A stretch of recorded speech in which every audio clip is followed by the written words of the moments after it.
gotta take yourself off mute. If you click on it or there you go. Something else, I don't know. Oh, now you're back on. See. There you go. Okay, talk to see if I can hear you. No, not that. I can't hear you.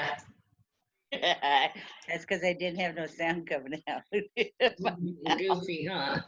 So, for your 50th anniversary, I'm going to ask you some questions. Anyway, these are Jerry's. memories, and they're mostly happy, you'll notice, not to brag.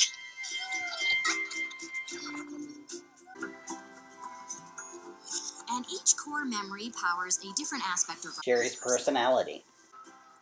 Goofball Island is my personal favorite.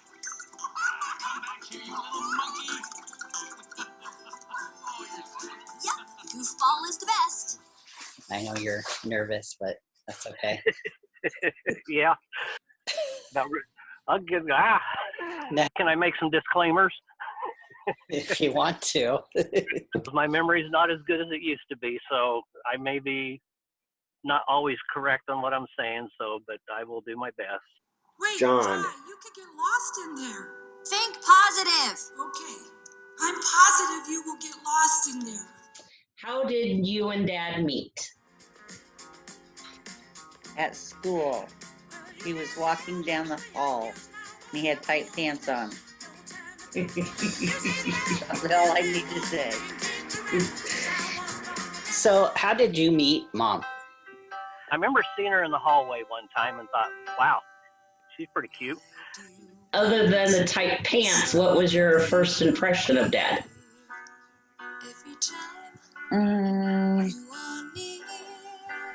First impression, he was cute. He was cute. It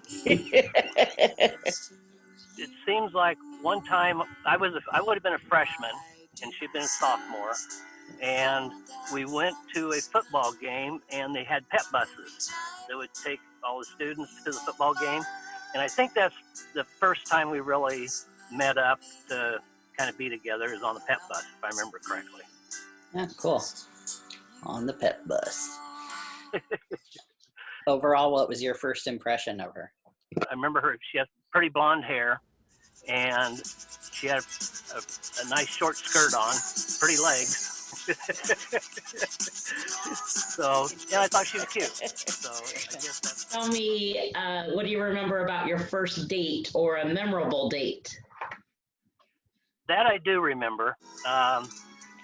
I don't think you kids ever saw Riverview Park. It used to be over by North High School, and we went on a date there. And I packed a picnic lunch, and we spent the day at Riverview. Nice.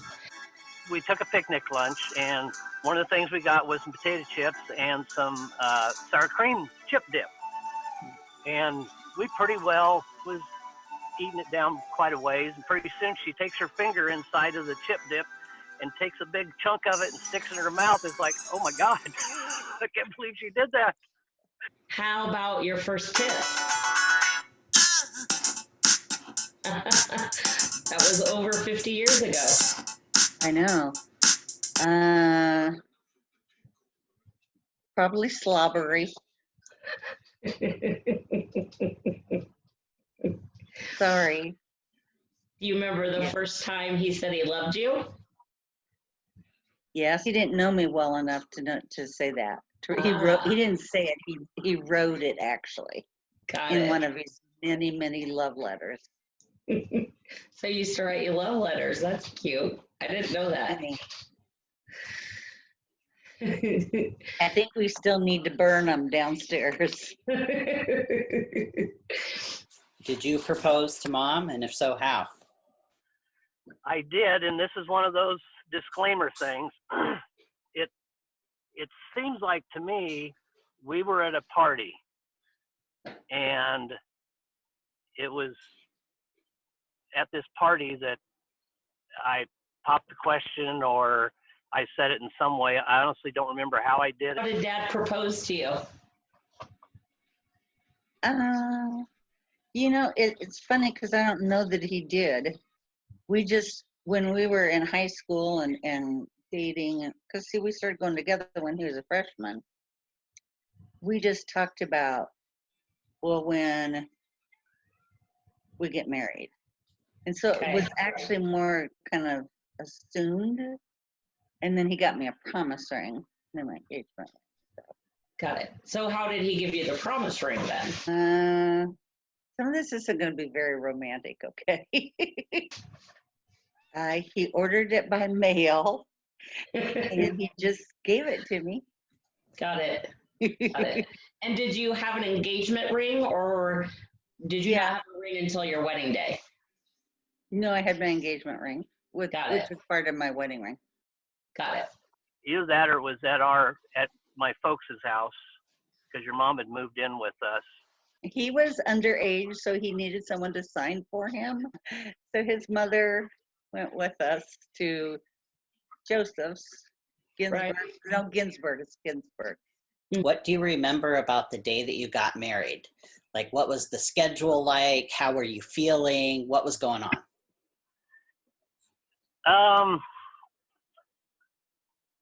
It seems like there was a bit of nervousness, which I think is a natural thing. And I go back in my memory a little bit. It seems like there was somebody that I was afraid wasn't going to make it there in time. I don't remember if it was Donnie Olson.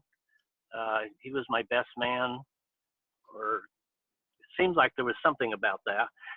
The day I got married, well, there was a rumor, mind you, that turned out to be true, that after the wedding, they were going to kidnap us.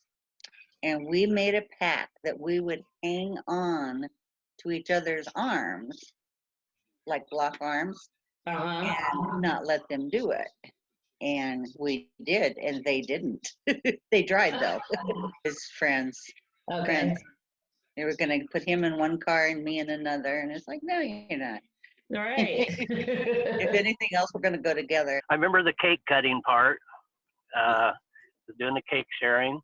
I remember us leaving the church and people throwing rice and stuff, and we jumping in my old red Ford Fairlane that I had.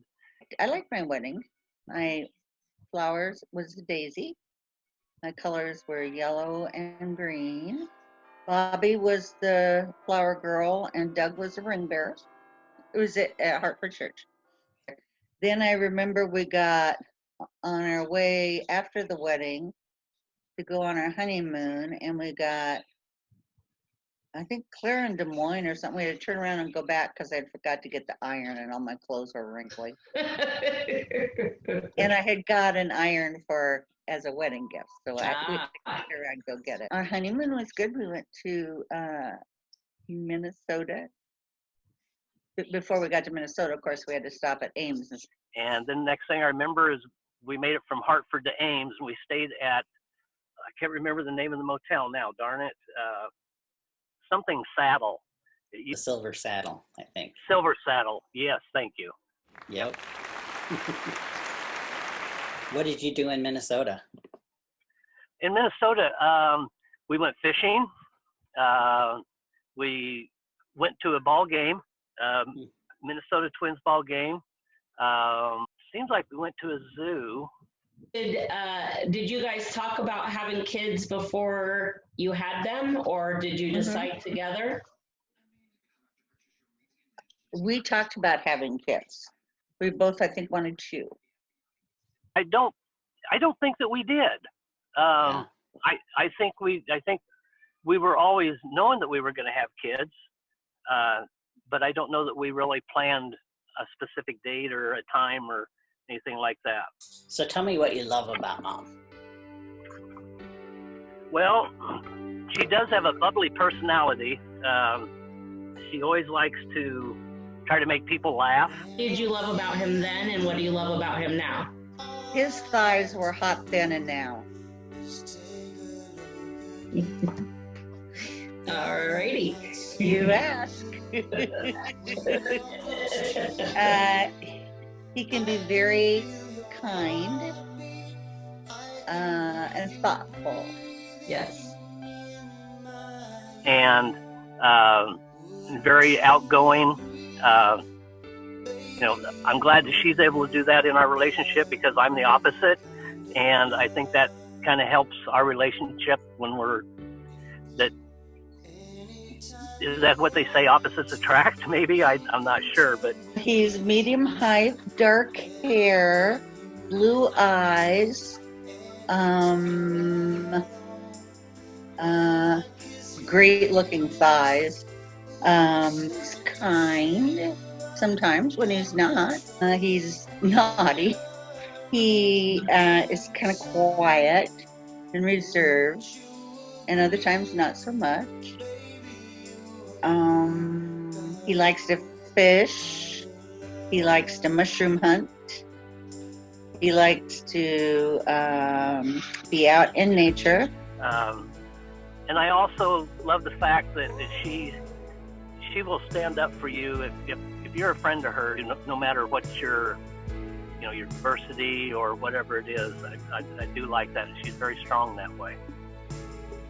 He likes to do things around the yard in our garden, like the garden, and make things for our garden, and do some artsy stuff.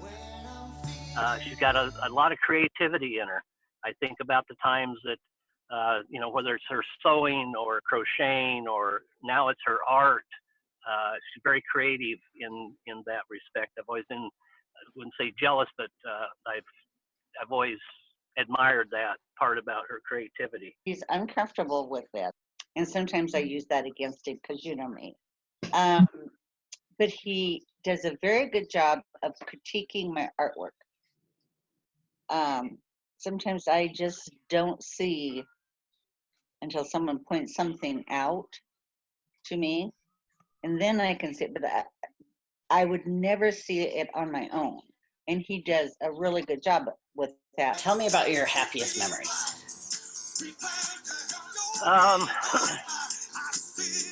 Probably one of the obvious things is birth of you kids, you and Heidi, was a happy time.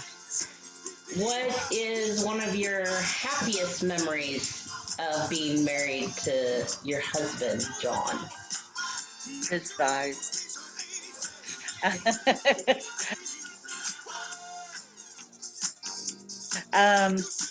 Happiest memories.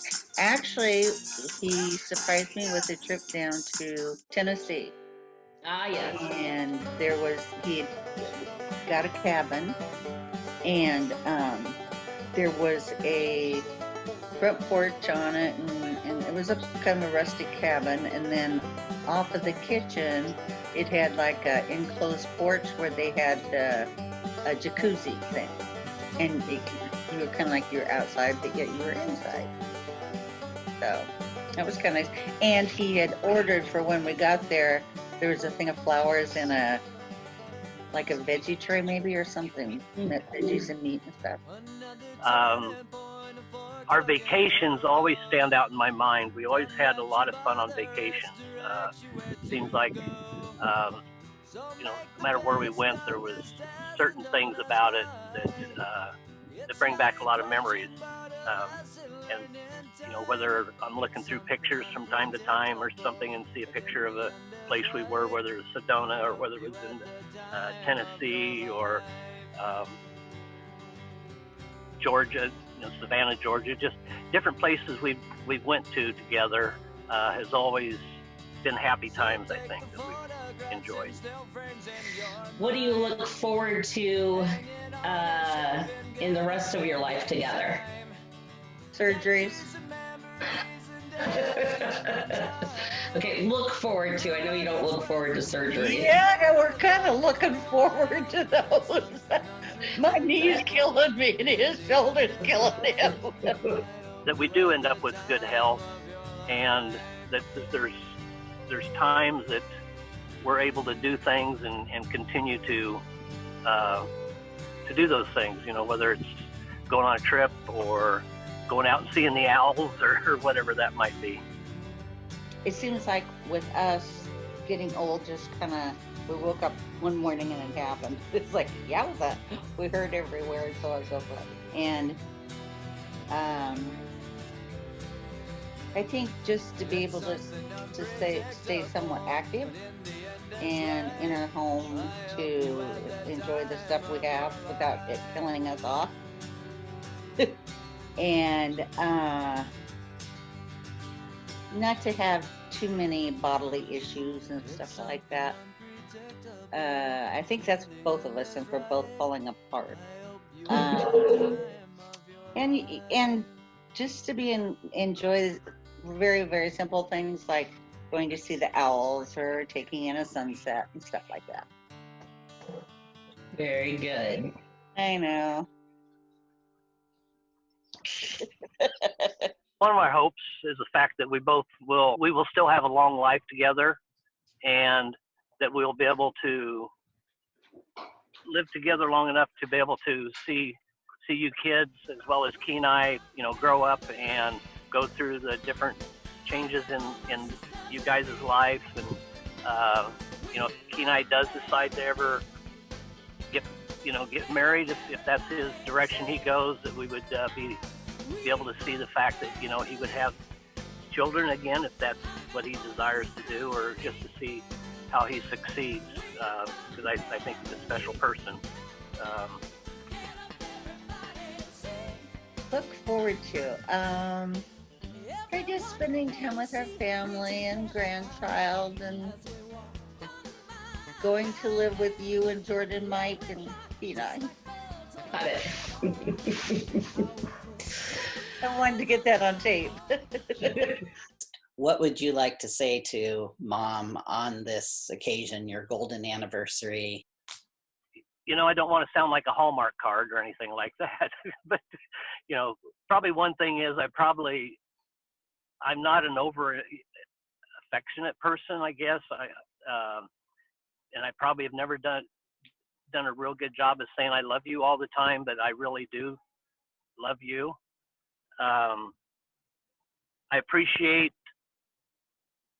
what you've done for raising you kids, making our family. I think about, because I work so much, it seems like all my life that, I'm at work, and she's the one that's always done the raising of you guys, and to whether it's how she raised you guys or however it's starting a garden back when we lived in Hartford and stuff. She would work endlessly, getting that garden to grow, and making ends meet on that end of things. Maybe I would be able to purchase some stuff for our meals, but we lived off the garden.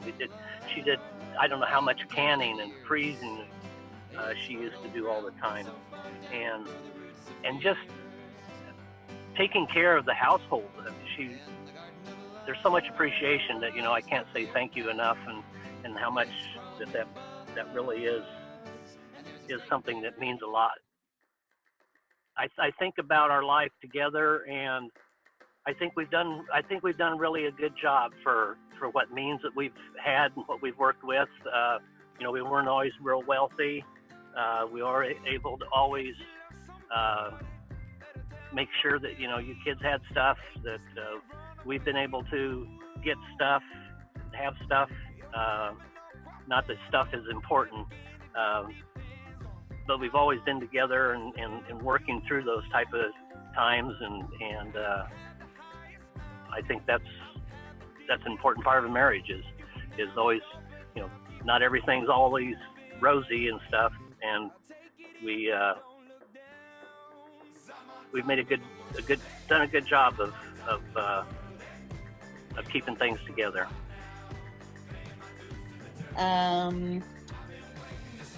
And I think we always kid people because we had a principal when we were both in high school that told me if we got married, it would never last. And your dad and I used to joke around when we'd have an anniversary, like at the 10-year and stuff, we'd always say, ha ha ha, we showed Mr. McGinnis. And we kind of laugh about it. Same with the 20-year and so forth. But by the 50th year, I don't think Mr. McGinnis had much to do with it, really. Right. I would agree. We have probably had a lot of highs, we've had lots of lows, and numerous in between.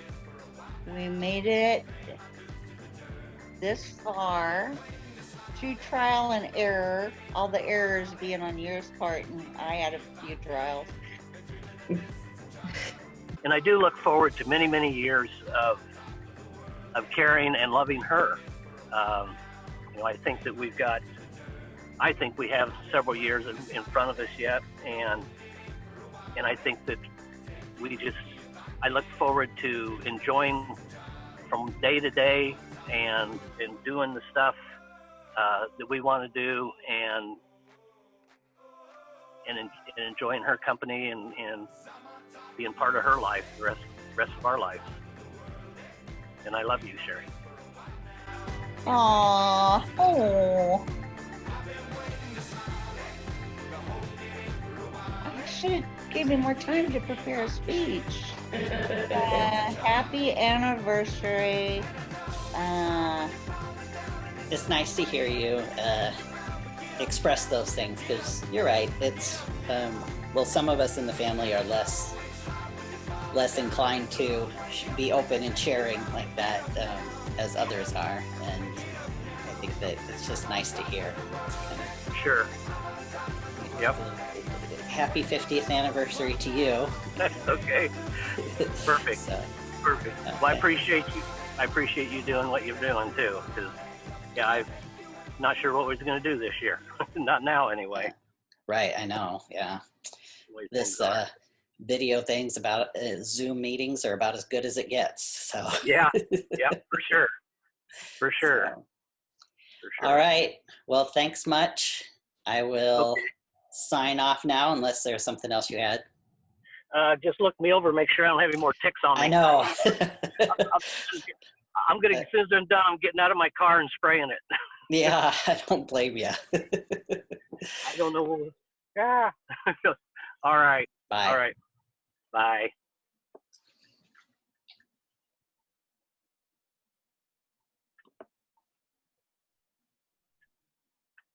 Bye again. I'm trying to get. It's not leaving for some reason. There it is. I see it. Leave meeting. All right.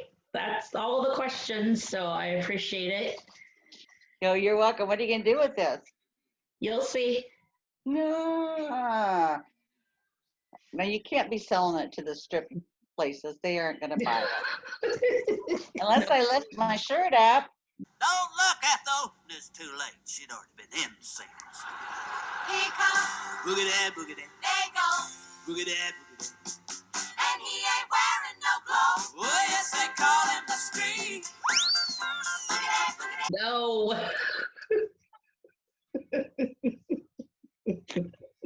That was going to be the flash for your dad. Right. I'll let you guys do that without cameras. Okay, thank you.